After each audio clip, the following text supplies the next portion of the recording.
Welcome to Slow News Day. I'm Steve Poikinen. And I'm Sarah Hall. We are here highlighting artists, activists, organizers, and agitators who are pushing back against late-stage capitalism here in the heart of the empire.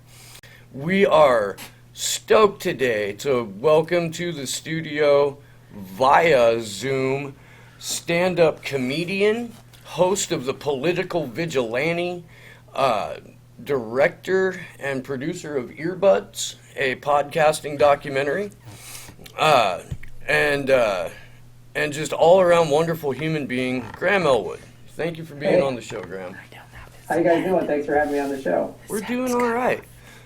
What are we looking at here? Oh, okay. So yeah, just like I was mentioning just a minute ago that we had there were a bunch of bombs mailed to political figures today, and they're all centrist Democrats, or like George Soros, or the people that are normally pointed to as the boogeymen of the left. Wait, I got it. And the general crux of the argument seems to be it's directly because Trump has been ginning up his base to become violent. You said you hadn't heard about this yet. I'm looking for the article. I'm going to go to I'm going to just go to Yahoo right now and see what they have to say about it. Suspicious packages found near Clinton-Obama homes. That's the top of... Yeah. And then just go to Yahoo's homepage. Sound is out. No? No, we're good. Okay.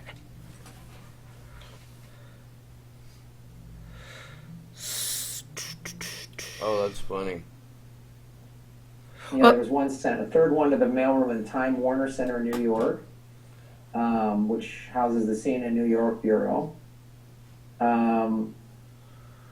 So one went to Eric Holder, one went to Debbie Wasserman Schultz, Maxine Waters, Kamala Harris, Andrew Cuomo, and John Brennan. Wow. Dude, you couldn't have prepped me on this a little bit before we got here? I thought you had social media, sir. Holy smokes. While we're pondering this, Graham, you have a little mini tour coming up with Ron Placone. Mm-hmm. Yeah, which is really awesome. Ron and I are going to Northern California, not this weekend, but the next. Friday, we're doing November 2nd, we're going to Sacramento, and November 3rd, we're going to San Francisco. We're supposed to try to set some up in Santa Barbara, but there was just some logistical issues. But there's still not many tickets remaining for both the Sacramento and San Francisco shows if people go to GrahamElwood.com. Okay. And do you have any upcoming dates after that, or is this do you have LA dates? I'm always doing some shows in and around LA, but then we're doing another progressive comedy tour in Florida in January, where Ron and I are going to January 9th through the 12th. We're going to Gainesville, Orlando, Miami, and Jacksonville. So again, those tickets are all on sale at GrahamElwood.com. That's cool. Let's stay on Florida for a second, because we've been following Tim Canova's campaign really, really closely. Mm-hmm. And now they're sending bombs to Debbie Wasserman Schultz. Do you think Tim Canova has a snowball's chance in hell of getting elected? I don't know. This bomb threat thing could be any number of things, and it could be angry Trump supporters, but I find it curious that it's all these corporate Democrats that are being targeted. I don't know. It could be. I doubt this is I doubt there's a half a dozen lone wolves all sending a package on the same day. Right. And I really wonder. I don't know. It could be any number of people. It could be, in fact, I have no idea. I mean, it's really crazy. I think and I'm not sure how this package to Debbie Wasserman Schultz will factor in. I do think Canova has a shot at winning. He's going up against somebody who is, has a lot of money and a lot of power, and so it's like, it could it could do any number of things. I'd like to see him win, because Debbie Wasserman Schultz, I think, is part of the problem within the Democratic Party. But I don't know. I'll be real curious to see who they try to link these bombings to, who actually did it, and who they try to push that have done it will be very telling.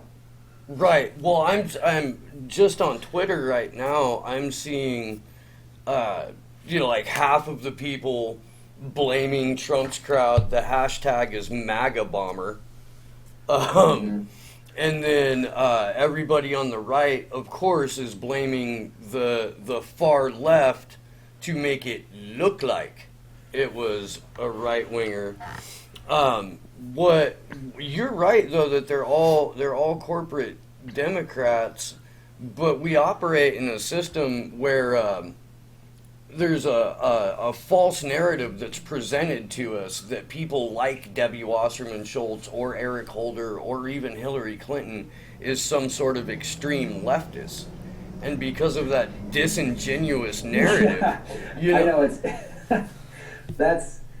that's always funny to me when they're,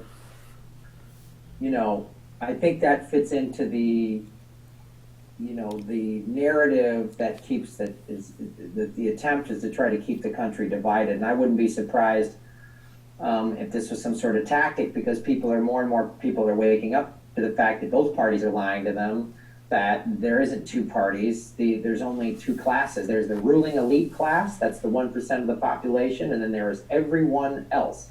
Yeah. And so the ruling class needs us to fight with each other, red state, blue state. They need us to go, all the Trump supporters are bomb-making Klan members, and they need the right to say everyone on the left is, godless, hippie socialists, or whatever they're, we all pray to our rainbow gods over here in California or whatever. Goji berry juice.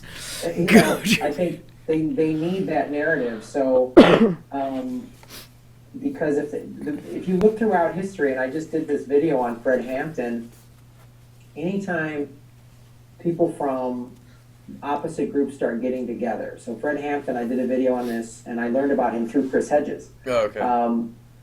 It was the head of the Black Panther Party in Chicago, and they reached out to working class and poor white people that had moved up from the South and had a neighborhood in Chicago that was nicknamed Hillbilly Harlem. And some of these guys were very racist. They had Confederate flags, and they were talking about, we got to free the white man or whatever. And the Black Panthers reached out to them and said, we're all getting screwed. Fred Hampton gave numerous speeches. One of them, he's talking about racism was created by capitalism. Yes. And they had a summit. He created the term, he created the Rainbow Coalition. That's right. Anytime in history somebody starts uniting the poor against the ruling class, well, that person gets one between the eyes. When Malcolm X came back from Mecca and was like, wait a minute, this is a class issue. This isn't a race issue. Well, he was killed. When Dr. King was talking about the class issue, and why are we spending all this money in Vietnam when we have poor people here in America? And Bobby Kennedy came along with that same. Bobby Kennedy started changing his tune. Well, guess what? They all got killed. So, the ruling elites, man, they need us fighting with each other. They need us divided.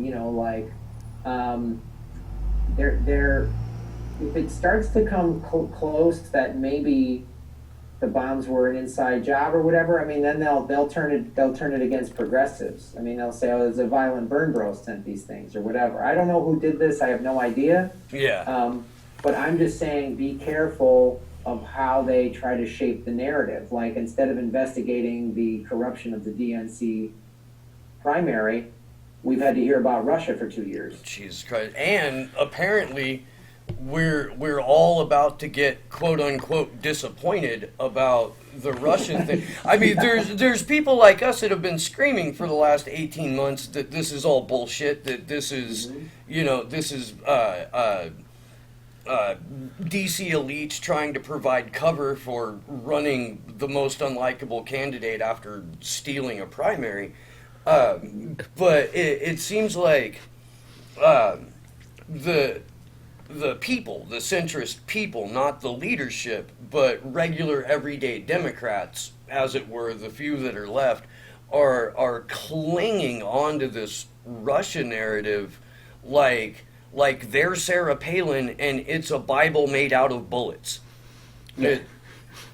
That's a good analogy there. And in spite of the fact that I mean, Politico reported it initially, but it's spreading around a little bit that Mueller is intentionally waiting until after the midterms to let people know that there isn't a there.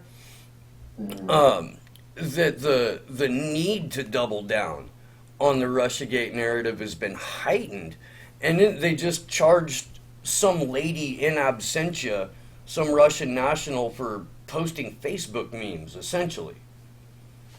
Yeah, I mean, it is pretty crazy, especially when it's like, if you really uncover Facebook, like, the Russia hacked Facebook and they put Facebook memes out there. Now, this is the same Facebook that, has kicked off any Palestinian pages that have any sort of criticism of the Israeli government's treated of Palestinians.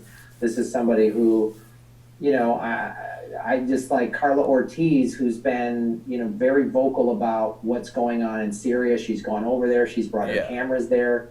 They've tried to shut her social media down.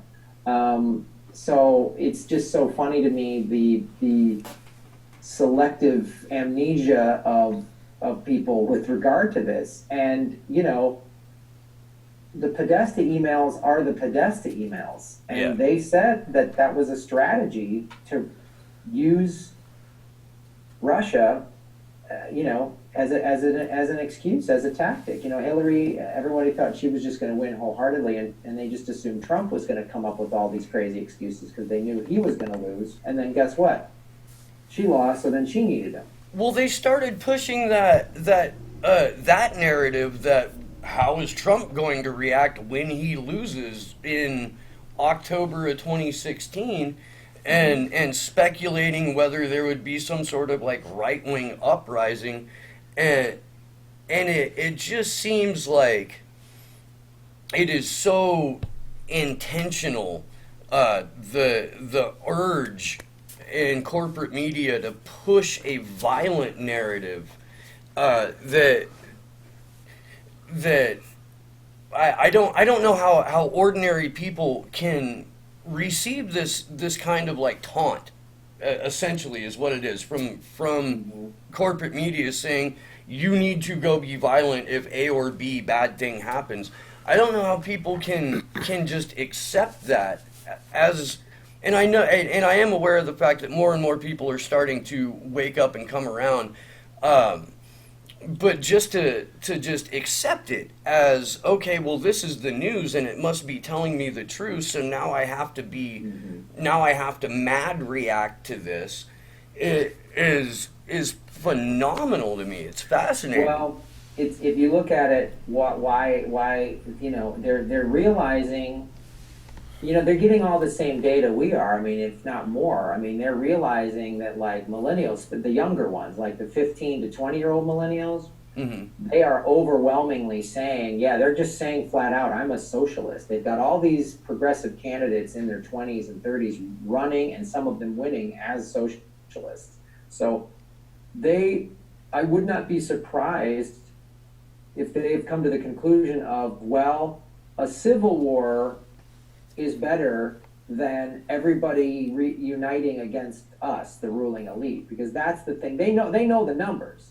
Like they're 99% of the population goes, wait a minute, you powerful people, you've screwed us over. I don't care what party affiliation you have screwed us over. They're done. I mean, and so I wouldn't be surprised if they're like, well, we need to really ramp up the red state, blue state rhetoric and get everybody fighting with each other. I mean, we're still battling, Clinton and Trump. I mean, that campaign has not ended. It's Yeah. 2 years later. Yeah. And the Clintons are going on a tour. I mean, I wouldn't be surprised if the Clintons are like happy that a bomb got sent to their house, so they can now say, "See, I told you, deplorables or whatever." Oh, right. Like, How fucking dumb is Bill and Hillary Clinton going on a speaking tour 2 weeks before the midterms? Like, has it not registered that they're toxic to the party? they are so.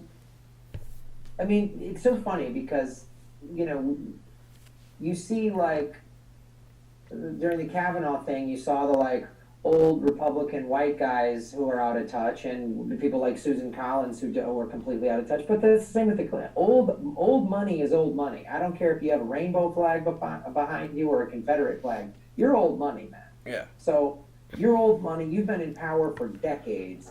You just don't. The Clintons are so.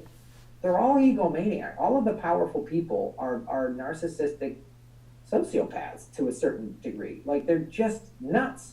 So of course they have no idea. I mean, this is Marie Antoinette who let them eat cake right before they cut their head off. She has no clue. Yeah. I mean, they just think, and the Clintons still think it's their heyday, and I understand why they can come to that conclusion, because there's still people giving hundreds of millions of dollars to their foundation, and also let's look at that. So their foundation was set up for them to elicit contributions and power, and the deal is you give money to the Clinton Foundation, and then when they're in power, when she was a senator, when he was president, and she became a senator, and then she was Secretary of State, you got a return on your investment. So the guarantee was she's going to be president. It's done deal. She's got it's a done deal. So now I bet you donations to the Clinton Foundation are dropping. So they're like, oof, we got to go back there and shake some more money from the trees and get out there. That's why she refuses to admit any sort of fault, and she keeps blaming everybody. And I mean, she's blamed. I mean, what was the thing she said a couple months ago? The women that voted for Trump did it because they're too dumb and their husbands told them to, or whatever like that. Yeah. Patronizing, Trump women are just too dumb, or whatever. It's just like they can't help themselves. They're perpetual, habitual liars, and they'll do anything to protect their power. Just like the Trumps and the Bushes, and they're all the Rothschilds. I mean, they're all friends, and they're all in power. So, it's becoming clear to me, and I'm probably you to a lot of other people that are kind of on the actual left side of the political spectrum, that Trump's cabinet is starting to look more and more like George W. Bush's. Mm-hmm. And this notion that Trump is somehow some sort of outsider or separate from the deep state or the Bush family, like I don't see how you can look at who's in place now and what the agenda seems to be, especially with pulling out of the nuclear treaty with Russia, with ratcheting up tensions with Iran. Like, why this doesn't look exactly to even Trump supporters and certainly people on the left, why it doesn't look like we're rehashing the 80s again. Yeah. And I have this theory that that once George H.W. Bush left the CIA, he moved the CIA into the White House, and it has been there ever since. 12 years of Bush Reagan, then Bill Clinton, who's a blood relative, then his own son, then Obama, and most of his cabinet was handpicked by Citigroup, who's ostensibly in the Bush family cabal. And throughout all that, we had the repeal of the Fairness Doctrine, we had the Telecom Act, we had the Patriot Act, we had legalized propaganda in the NDAA, and it seems like one long, dragged out CIA operation to me for what amounts to control of the country. And you're free to tell me I'm crazy about that if you want to. Fight me! I've been accused of being crazy by a lot of people, but Well, I think I think there is some truth to what you're saying, and you're seeing, this is as Hedges calls it, the 4 decades long corporate coup of America, and the CIA is a part of that. The CIA is just pushing sort of corporate interests and control of the masses, and there's when. I think some Trump supporters are actually kind of waking up or just feeling disenfranchised, because you got to remember Trump ran on a populist, anti-interventionist platform. right. He blew up the Republican Party. The Republicans did not want him to be the nomination. I mean, neocons in the Beltway wanted Hillary because they knew she'd be great for the war game. And Well, yeah, she had Cheney came out in support of Hillary. yeah. The former Secretary of Defense Gates said,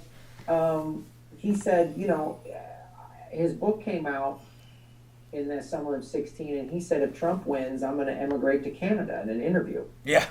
Jokingly. I mean, he said that. Yeah. It was just like, no, Hillary's going to be good for business, man. I mean, look, the 20 countries that got defense contracts while she was Secretary of State all donated large sums of money to the Clinton Foundation. This is public knowledge. This isn't conspiratorial. This is when you donate large amounts of money to a foundation, they have to make it public. Right. So I think some people are starting to wake up to this fact. When I was on one of the Unity for J online vigils, for Julian Assange, I spoke to a woman, Cassandra Fairbanks, who's very right-leaning, and she said there's a lot of Trump supporters who are disappointed with him because he's supporting all of these wars. There were many people who were like, why are we, because that's what Trump said for years. I mean, there's tweet after tweet that's on record. Tucker Carlson has put him on record, of all people. He was against us in Afghanistan. Trump was critical of Obama for bombing Syria. Yeah. Why are we in these wars? Why are we spending this money? Why are we sending these troops over there? And then he gets in there, and then he stacks his cabinet full of climate change deniers and bankers and poor old military people. And then, of course, he just starts singing his tune. That's the problem with the two-party system, is they sit you down, and maybe it's because, like you say, the CIA, since Bush, but it might even be before then. I mean, let's not forget JFK said, I'd like to smash the CIA into 1,000 pieces and scatter it into the dust. And then, some guy from a book depository shot a magic bullet that wound around a car moving from, 200 yards away or whatever. I believe H.W. Bush was the CIA director at that time. Yeah, or he was involved. That's a good question. Yeah, he might have been the CIA director. At least I know he was involved. I mean, Ford was on the Warren Commission. It's anybody that has stood up against the CIA or the Federal Reserve has been killed. A president, so that's the thing I'm hoping people really wake up to, and it's why we need someone to come in and unify, because the Democrats, their whole bread and butter is, we're not them, we're not Trump, and because they can't allow a progressive, because if they allow progressives to take over the party, then they lose all their corporate donors. I mean, the donors, they're gone. So. Yeah. The thing that always cracks me up, or maybe not cracks me up, but when I hear people say the most important thing now is stopping Trump, like, motherfucker, how privileged are you to say that? Like, what kind of bubble do you exist in that stopping Trump and that alone is a good enough platform? Because the platform seems to be we promise we'll make it just as shitty as it was in 2016, but maybe you won't have your feels hurt by a rage tweet on the toilet at 3 a.m. And yeah. how is that? I mean, how is that acceptable to anyone as a basis for choosing what you're going to vote for? Well, I think, Trump has made so many people on the left just like almost blind with rage. They hate him and loathe him so much, and there's a lot going on. I don't like the guy. I wouldn't vote for him in a million years. He Right. I mean, he said his racist policies. He made fun of a Gold Star family. He made fun of a person with disabilities, and on down the line. Not to mention, he's just dangerous. I think the population on the left does not realize, as Noam Chomsky says, Mike Pence is even worse, man. I mean, Hedges did a whole book on the fascism of the Christian evangelicals, and if they impeach Trump, everyone's going to have a big victory party on the left. Some people on the right, some of those militia types might get violent, and then Mike Pence is going to come in, and he won't have any offensive tweets. He won't be grabbing anybody's whatever because he's afraid to have lunch with a woman or whatever God told him he can't do. And he'll be nice and polite, and you'll hear people on the left calling him presidential. Just these same people that are now think how George W. Bush is so lovable. War criminal George W. Bush is so presidential and lovable. They're going to let Pence. They'll all go back to sleep while Pence is, eviscerating the environment and doing more deregulation that was set up for him by Obama, which was set up by Bush, which was set up by Clinton, which was set up by the first Bush, which was set up by Reagan. Yeah. So it's just going to be this notion that we just got to get Trump out of there is like, Pence is horrifyingly dangerous, and then they're going to, the 2020 candidate for the Democrats will just be some corporate neoliberal. It'll be Kamala Harris or Cory Booker or Elizabeth Warren or somebody like that. I think Elizabeth Warren pretty much blew any chance she had at being presidential over her I'm 1024th Native American. But I mean, that's just that's the problem with these corporate Democrats. They like, she has so much white privilege, and yet she thinks she doesn't. I mean, I'm sure she's had to deal with a lot of sexism. I can't even begin to know that, but then refusing to acknowledge how privileged she's this rich white kid.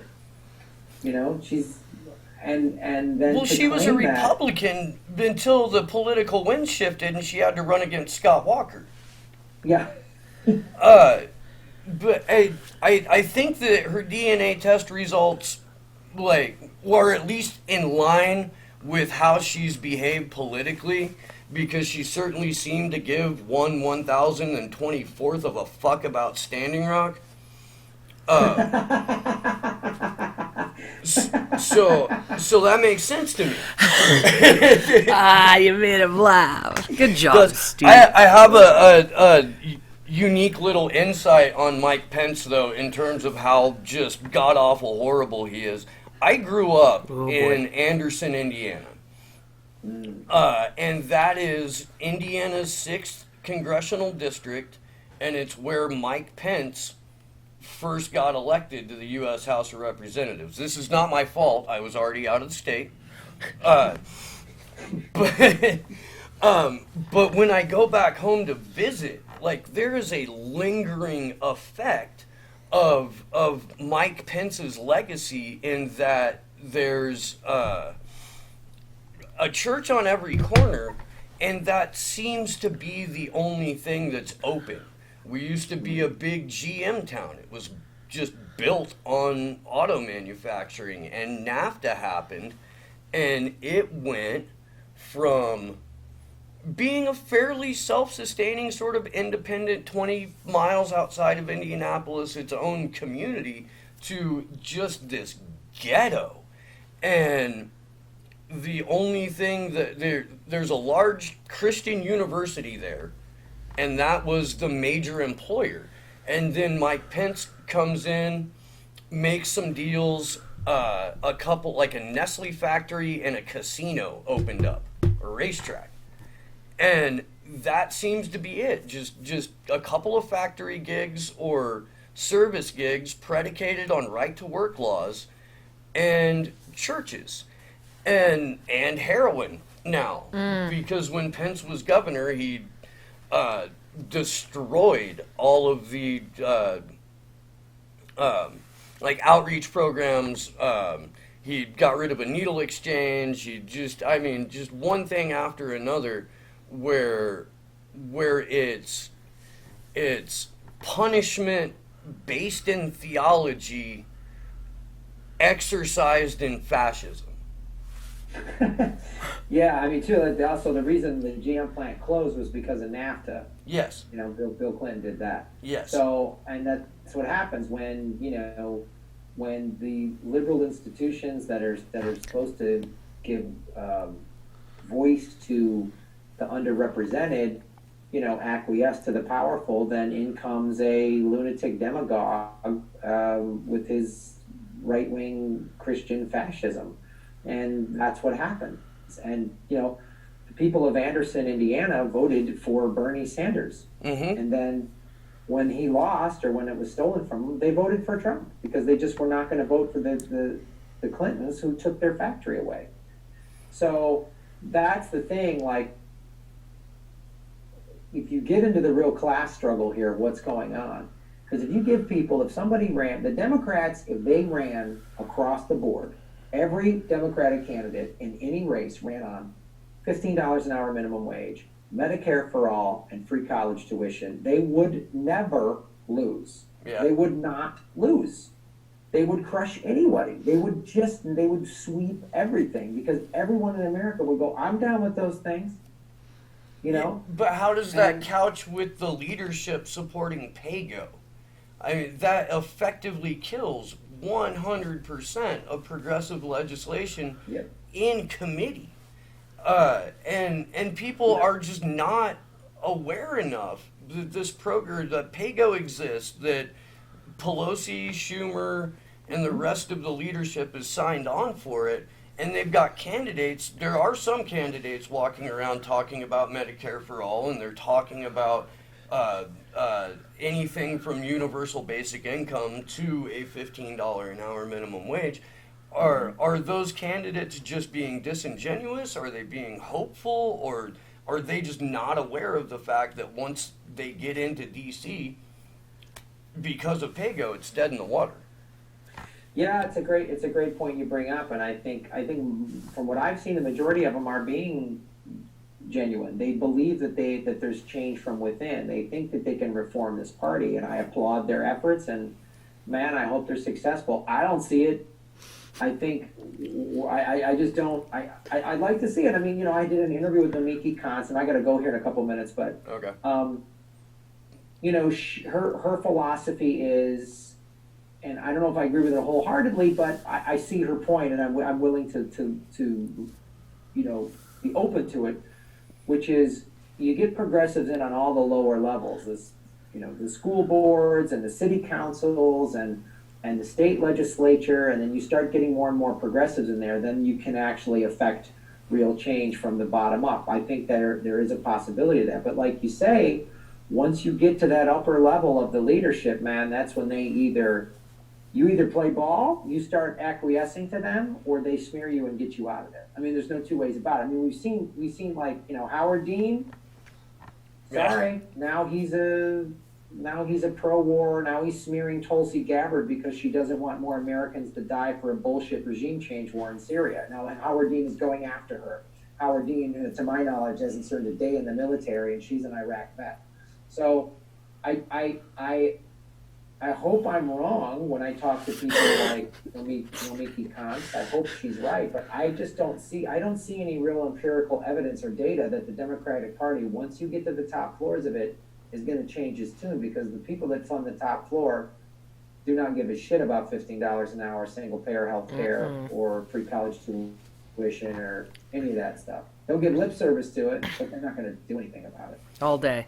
So that raises an interesting point, though, because we're over here in the corner of heads on pikes and general strikes, or nothing fucking changes. Like that's just kind of where we're at. But do you think that voting inside of a rigged system at a local level can have that impact? Nomiki's talking about the Republican strategy of the 1980s that worked out great for them. Over a generational period. But do you think where we're at in 2018, as blatantly rigged as they'll just go and destroy ballots like they did to Tim Canova in 2016? Do you think we can pull that off? Like you personally, Graham, not in your hoping heart, but in your intellectual mind, do you think we can pull that off? No. All right. I don't. Fair enough.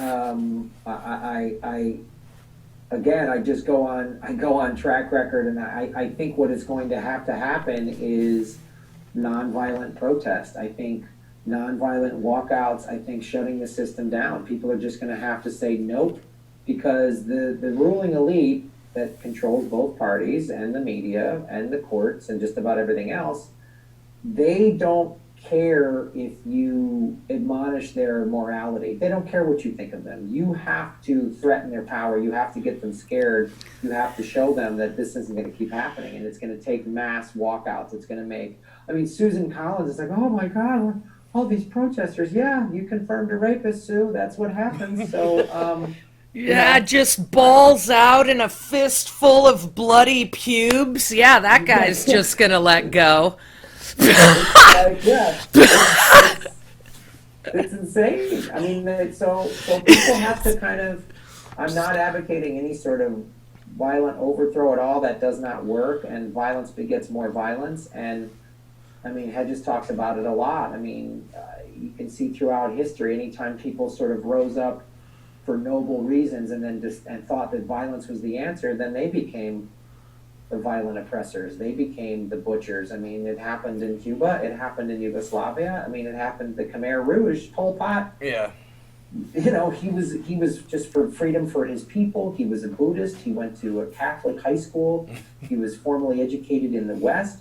And then he became this just horrifyingly demonic murderer, torturer. And he thought he was justified for his reasons. So I think it's going to take people walking out. It's going to take people protesting. It's going to take people saying, no, we're not going to work today. We're not, everyone, a lot of people talk about on my show during the Super Chats, especially about a general strike, meaning tens of millions of Americans just say, no, the whole system's broken. We're not showing up today. I mean, yeah, I'm one of those people in your chat that advocates strikes. I think look at the strikes. The teachers' unions in 3 red states were successful at getting better wages and benefits, and they did it.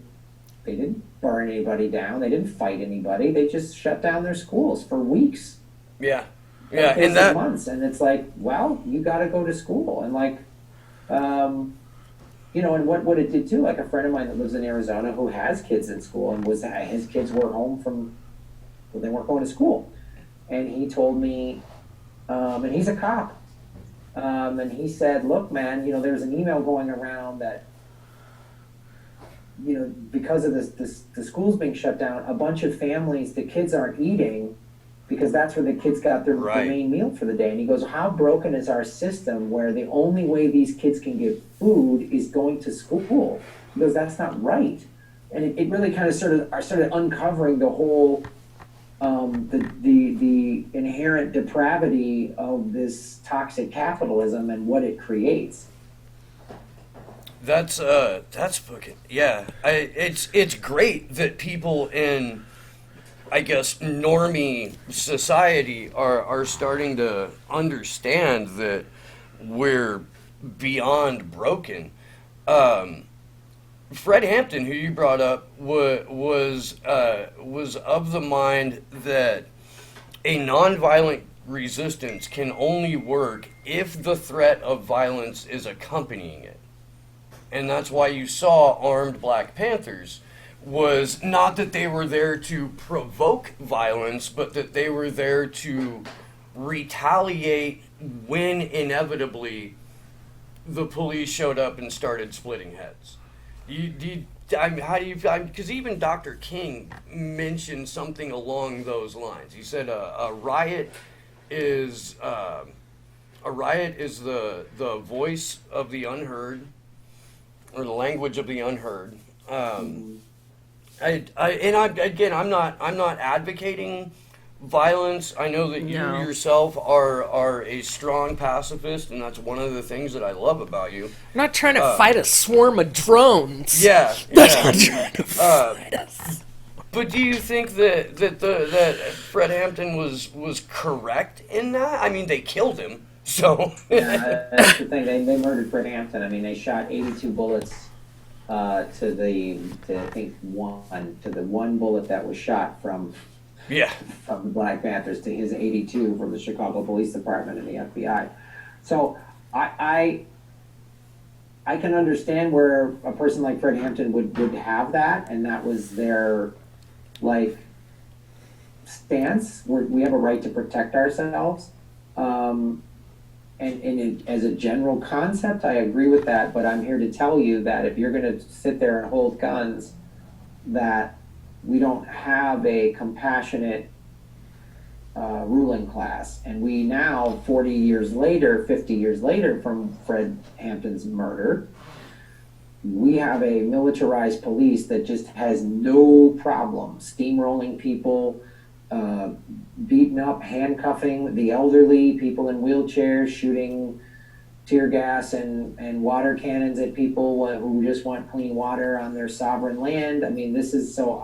I would really highly caution anybody that thinks that is the way to go, because they are hoping for a fight. What they always do when there's a riot and police brutality in some sort of protest, mass protest, they always say, well, there was violent people within who incited and cops had to respond. They had no choice. That's what they will always say and what they will always do. When they murdered Fred Hampton, that's what they said. So that's why I just it hasn't worked unless, you're going to just go with violent overthrow and just go chop the heads off of everybody in power. And I mean, okay, that's going to kill a lot of innocents. I mean, us sitting here talking with nice electricity and running water, that all goes away during a civil war. I don't care what side you are on or how justified you feel, that all goes away. Friends and family members of yours are going to get killed and raped. And it's going to be a fucking hell on earth. And so I really hope people understand that approach has a very slippery slope, and it is a bad one for everybody. Yeah, we get it. We see that. We also see them prepping for that on the other side in Indiana, like you said. And this is Steve's home state.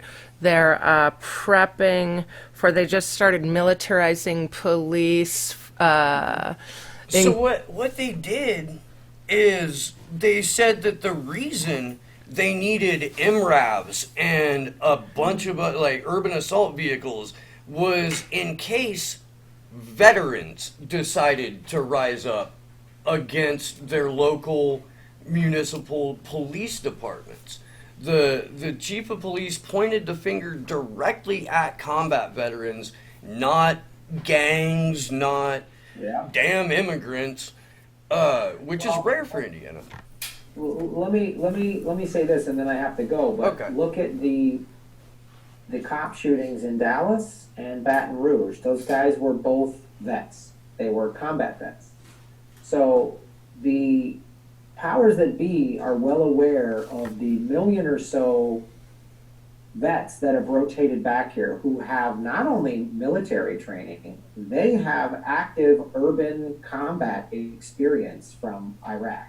They also took an oath. What's that? They also took an oath. Yeah. To defend us from home and abroad. Yeah, there's that.